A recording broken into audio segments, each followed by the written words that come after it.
How to show a single tick on WhatsApp.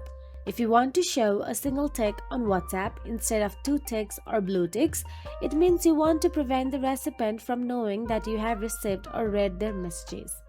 And here is how you can do it. A single tick on WhatsApp means that the message has been sent but not delivered to the recipient's phone. To achieve this, first of all, open the Settings app on your mobile device.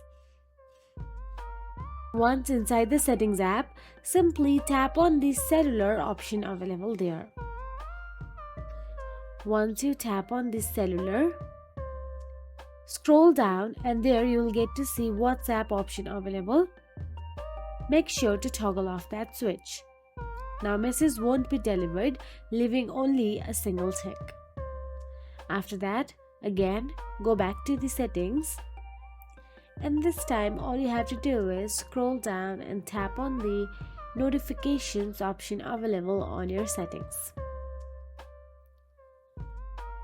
Now, once inside the notifications, scroll down and look for the WhatsApp app option available there and simply tap on it. Once you tap on the WhatsApp, toggle off the notifications option available there. Now, this is the easiest and safest way to show a single tick.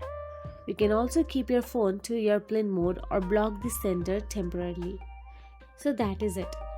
If you found this video helpful, please like, share and subscribe our channel, and thank you so much for watching.